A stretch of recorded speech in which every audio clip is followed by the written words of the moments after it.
welcome. You're watching Head to Head. I'm Antonina Antosha with UATV. British Council in Ukraine launches new 3-year teaching excellence program aimed at fostering the quality of teaching in higher education in Ukraine. Higher education in Ukraine has experienced many changes since the country's independence from the Soviet bloc. In 2005, Ukraine joined the Bologna process as an initial step to the integration of Ukrainian higher education into the European higher education area. To talk more about this, we're joined in the studio today by Ian Hall, Head of International Membership at Advance HE. Hello, and thank you so much for joining us. Hello, nice to meet you. So, how long have you been working here in Ukraine and with the British Council in general? So, I've been in Ukraine for the last couple of days, but we've now been working over the past, really, last 18 months to help design this programme, which builds upon a previous programme that we worked with on leadership with the British Council. Okay, so when is the official launch of this new 3-year teacher excellence program? We actually officially launched the programme yesterday. So we had a session in Kiev where we brought together 90 participants from different universities in Ukraine and launched the programme. And then people will be making applications to join over the next couple of months. So tell us all about the program. Yeah, the programme, it works at 2 different levels, really. So we'll be working with some teachers in Ukrainian universities to help them... Only universities, right? We're not talking about schools. Absolutely. Okay. So we're an organisation that specialises in higher education. So we support universities. And we'll be working with some teachers who have experience of teaching and lecturing to help develop them as those who can develop others. So those who are actually willing to support other teachers with developing their teaching, to move to some what we call active learning techniques that are proven to be more engaging to improve student learning. So we'll be working I'm sorry, what is the active learning technique? Active learning. Effectively, the traditional approach in higher education is you have someone at a lectern like this talking telling people. Whereas what the research shows is that active learning techniques is more about a teacher or a lecturer being a facilitator of learning.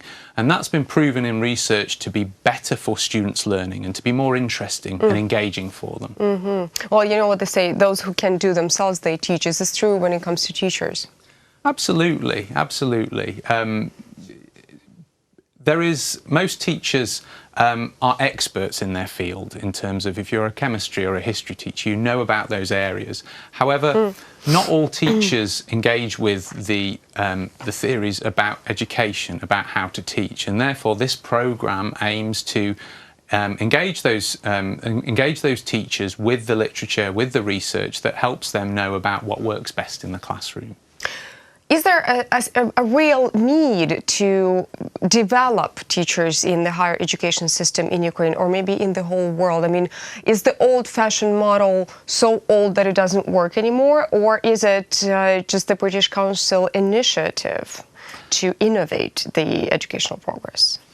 That's a really good question. I think it's an issue across the world. So what we've gone from is typically a teacher-centred model to something that we believe now a student-centred model is more important. And there's lots of reasons for that, not just the research I mentioned, but also student expectations have typically grown across the world, and the numbers of people going to university has grown. And therefore, we want the student learning experience to improve, both for their benefit, but also for the benefit of wider society. So it's not to say that the old techniques don't work in any way, and students did learn well. It's just that there's been plenty of research and work done to explore better ways of doing things. And this is not just something for Ukraine. We've worked across the world in doing these kinds of programs, and programs like this are also offered in most of the universities in the UK as well. That's what I wanted to ask. Do the same programs run in the universities in the United Kingdom? Absolutely. And have they proven to be more successful and effective? Absolutely, yes. Those programs have proven to be very effective.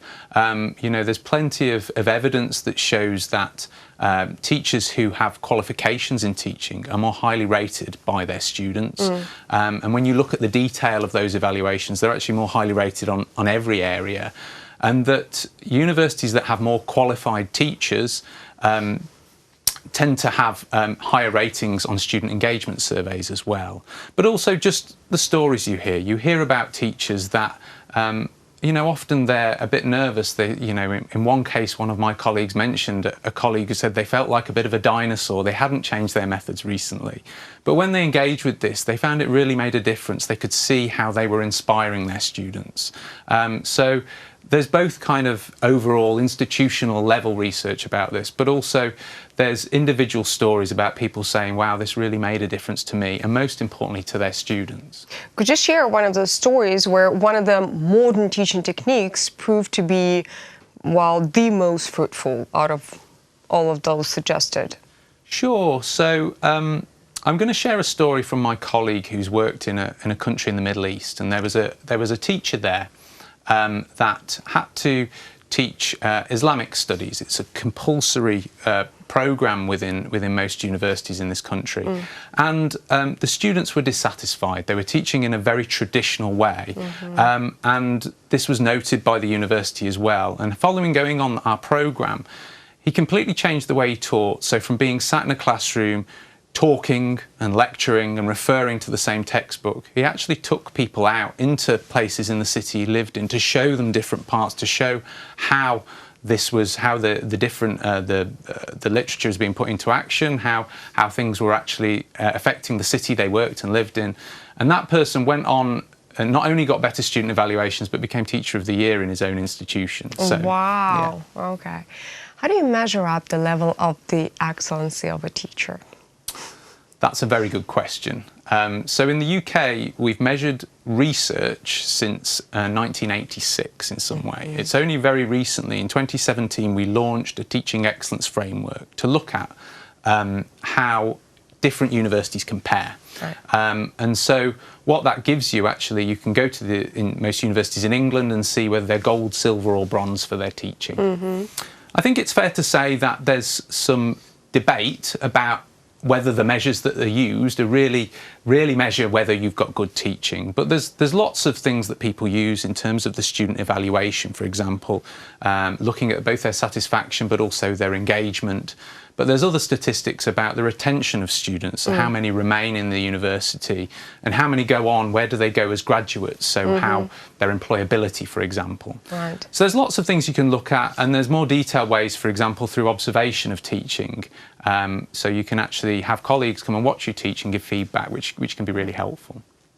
I'm guessing you are aware of the fact that Ukraine is currently undergoing the education reform, and that's happening in primary schools basically. But we are slowly getting to the point of higher education. Currently, these days, what would be your evaluation of the higher education system of Ukraine? I think there is some, like in most countries, in Ukraine, I think there's some really good practice. So I was at the event yesterday where not only did we launch the new programme and the representatives from the British Council and the Ukrainian partners talked about the programme to encourage participation, but we actually had some universities from Ukraine talking about their own experience. So we're certainly not coming from a perspective of Ukraine not knowing anything about this area. Absolutely not. There's some really great practice in a number of universities in Ukraine, some of which came to the UK, and I took them on visits to UK universities, and they shared some of the way they're working. So there's some really good things, and I think one of the key parts of the programme is actually allowing universities to learn from each other as well. Right, I agree. So, there's a lot of universities using some great new tools, new techniques, and implementing these and having some great success with that already.